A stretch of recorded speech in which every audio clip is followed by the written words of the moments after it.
Magandang umaga, magandang hapon at magandang gabi po sa inyong lahat. Ito po yung lingkod, si JomarX, and today we'll be reviewing one of our oldest units, old but new.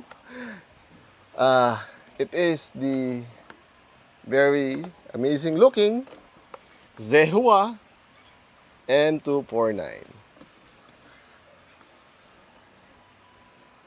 Since see, it is looking very nice. It looks so intimidating because it's huge, but this is only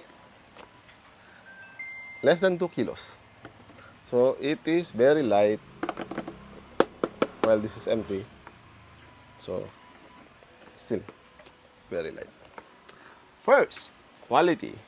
This one is a nylon and nylon ABS, nylon and ABS parts. This is ABS plastic. The body is nylon. This is ABS. This is ABS, nylon. Release nylon. Trades, non-existing. Literally nothing. You can see nothing from this one. Features, not so much. This is very basic. On-off switch.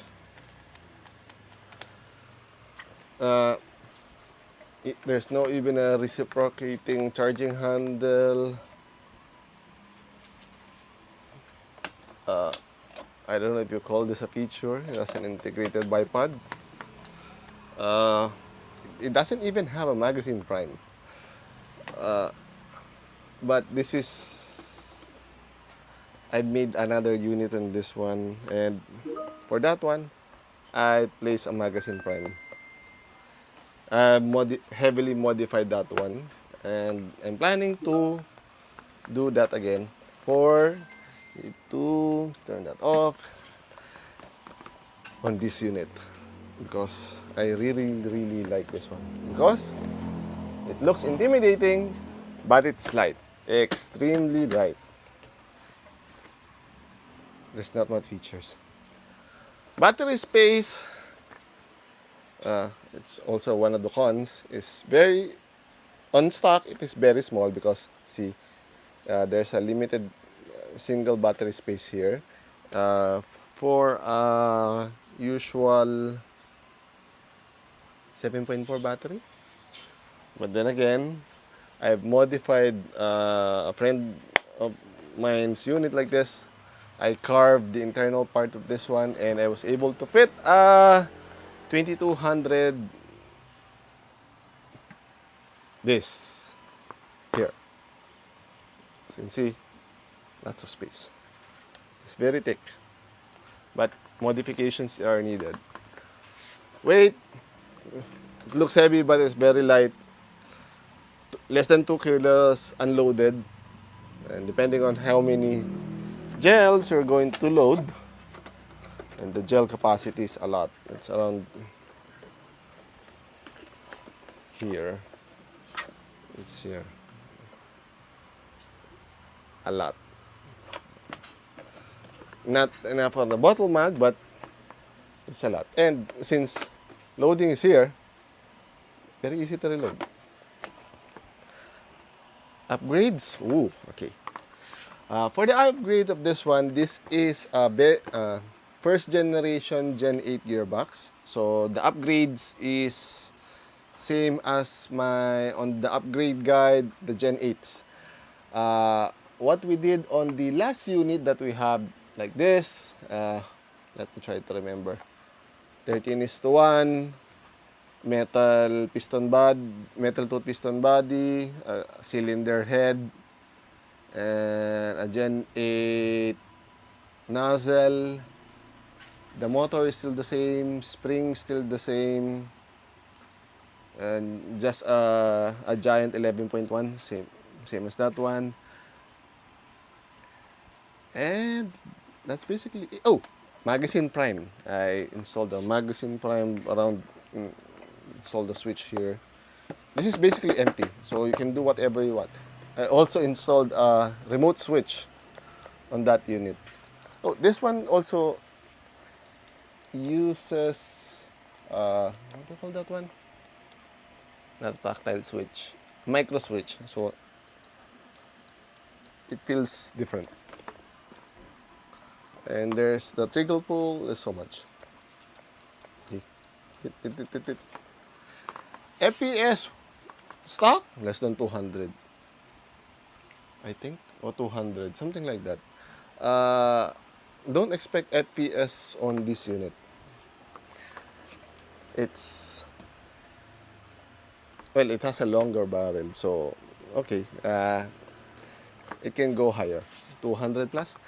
Oh, I forgot to tell. This has a nylon Gen 8 gearbox, so you will not have much upgrades, and it's quite unique. It's different from the typical TG metal gearbox, so it's not compatible on this one. You cannot really max this out, but as long as the string and there's a good servo on the piston head, this will last a long time.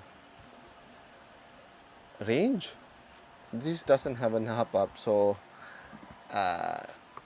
on the later you'll see the firing video on the shorts on a 10-meter mark. It can reach, but don't expect much. But I already designed a hop up for this unit directly here, so it can add additional one. Oh, as you can see, it has no thread also, so something to remember. Price, I think this is less than 5K, if I'm not mistaken. This is from our usual sponsor, Hydroblasters MNL. So you can also see it in the link in the description if you want this unit.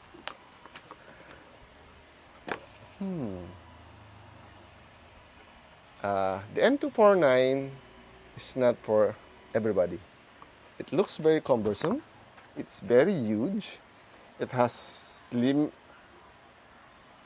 upgrades, but if you go to the game using like this, it has major intimidation factor. And this one is light, so you can easily run around using this one. Oh, firing. Let's switch. I'm going to modify this one to make it even sound lesser sound and make it sounds better, because it's not that intimidating. Well, anywho, that's more or less it. If you have any questions, suggestions, violent reactions, just put it down in the comment section down below and I'll answer it as soon as possible. Hanggang sa muli, paalam!